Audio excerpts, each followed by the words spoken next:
Assalamualaikum warahmatullahi wabarakatuh. Perkenalkan, nama saya Silbila Inova Kholita Putri dari kelas Tadris Bahasa Inggris B. Di sini saya akan menjelaskan tentang tantangan nilai-nilai Pancasila pada generasi milenial di era digital. Dewasa ini, bangsa Indonesia sedang dihadapkan oleh berbagai persoalan. Salah satunya ialah tantangan Pancasila yang harus dihadapi oleh generasi milenial Indonesia saat ini, tepatnya di ledakan era digital. Penurunan nilai moral juga tak terbendung, mengingat ini menjadi masalah serius bagi pemerintah dan publik. Namun, di era digital seperti sekarang ini, tren era informasi sulit dihentikan. Nilai-nilai Pancasila mulai tergerus oleh aktivitas teknologi digital. Berbagai cara dilakukan masyarakat untuk mempermudah akses informasi dan memanfaatkan potensi teknologi digital secara bebas. Namun, seperti dua sisi mata uang, efek negatif juga muncul sebagai ancaman kejahatan, didorong oleh perilaku non-normatif dan melukai semangat generasi muda. Pancasila dapat selaras dengan perubahan dan perkembangan iptek dengan mempertimbangkan gairah keinginan masyarakat.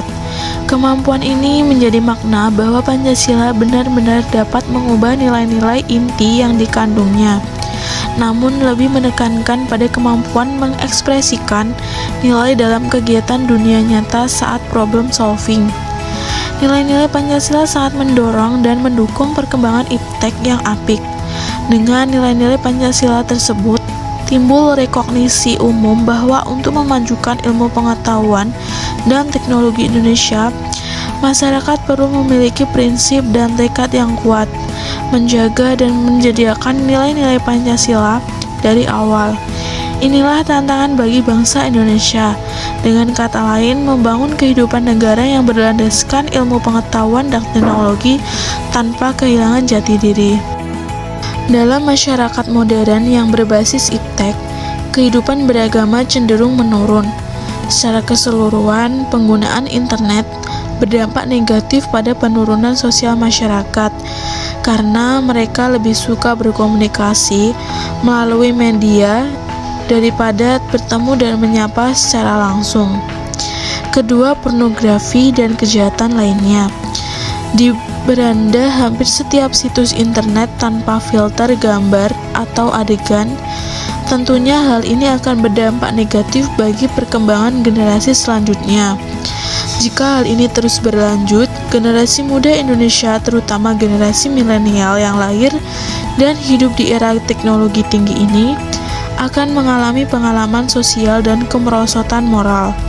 Oleh karena itu, tantangan ini tidak mudah, tetapi penting karena semua imperatif dan konsep moral yang terkait dengan landasan moral, kemanusiaan, keadilan, dan tata krama adalah iman dan takwa.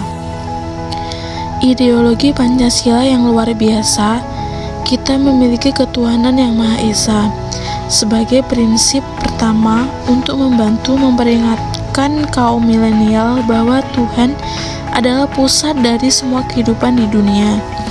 Milenial sadar diri untuk selalu bersinergi dalam mewujudkan persatuan dan kesatuan negara Indonesia dengan menjaga sikap toleran terhadap perbedaan dan pendirian teguh yang tidak bisa dipilih oleh pihak luar.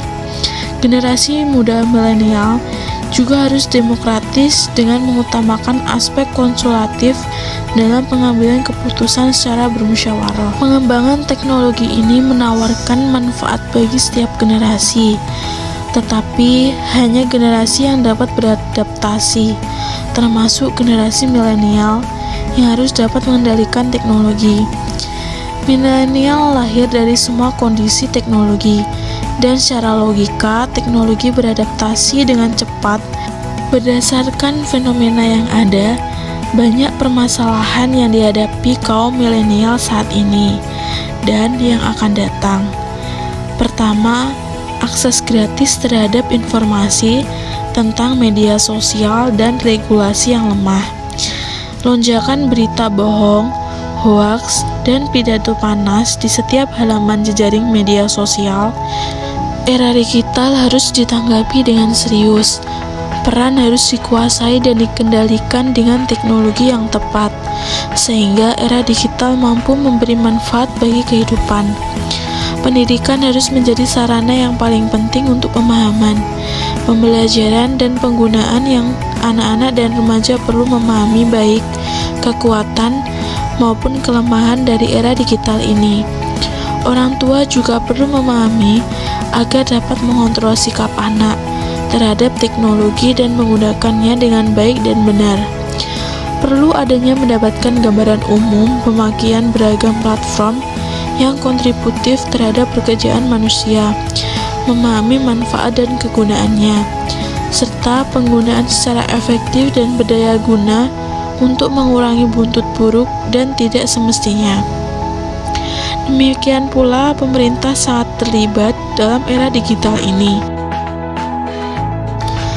Sebagai upaya untuk mengadopsi dasar basis sosial modern, yaitu eksternal dari modal, teknologi, sains, dan keterampilan, teknologi digital yang beranjak hebat dan kompleks sejatinya menetaskan perbedaan besar di dunia.